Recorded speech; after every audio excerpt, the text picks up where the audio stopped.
Ibu yang saya hormati, baik saya akan awali dengan bagaimana sih pembelajaran berdiferensiasi.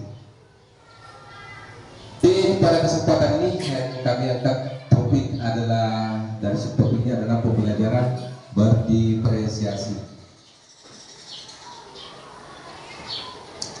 Nah, ini gambar.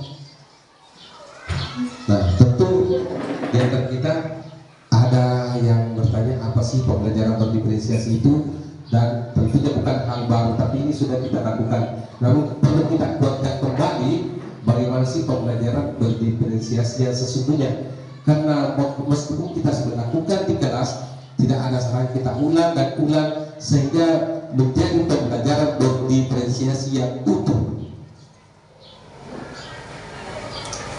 Definisi pembelajaran berdiferensiasi itu, pembelajaran berdiferensiasi adalah pembelajaran yang memberi keleluasan pada siswa atau murid untuk meningkatkan potensi dirinya sesuai dengan kesiapan belajarnya, minat belajarnya, dan profil belajar siswa tersebut. Pembelajaran berdiferensiasi tidak hanya berfokus pada produk pembelajaran, tapi juga fokus pada proses dan konten atau materi.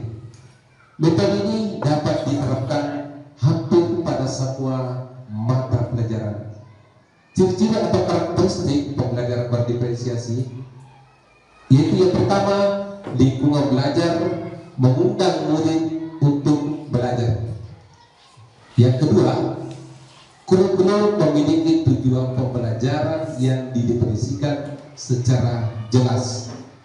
Selanjutnya, terdapat penilaian berkelanjutan yang dilakukan oleh teman guru di kelas.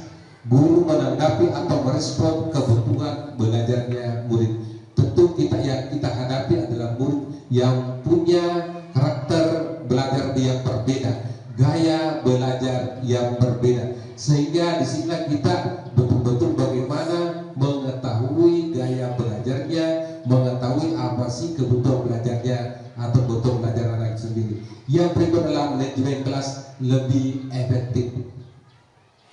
Oleh itu, mungkin dari teman kita Rizda SPD, beliau adalah salah satu guru mata pelajaran pendidikan agama Islam di sekolah kita ini, untuk memberikan gambaran kepada kita sebagai bentuk berbagi modul ajar kepada kita semua. Ya, baik, bismillahirrahmanirrahim.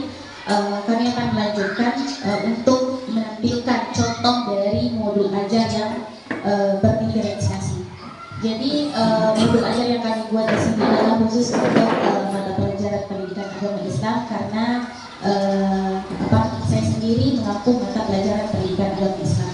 Jadi yang pertama dalam modul ajar itu yang perlu kita pahami, karena memang dia terbagi atas 3 komponen. Ada komponen identitas, kemudian yang itu adalah kegiatan pembelajaran, kemudian yang ketiga itu adalah lampiran.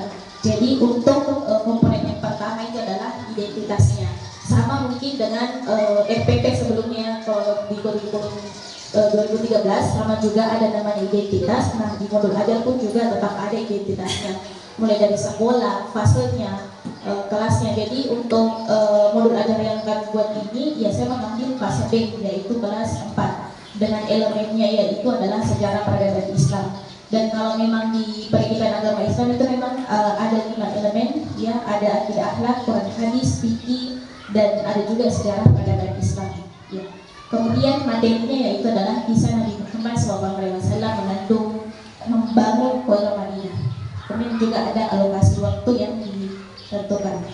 Selanjutnya dalam modul ajar ini adalah ada kompetensi awal.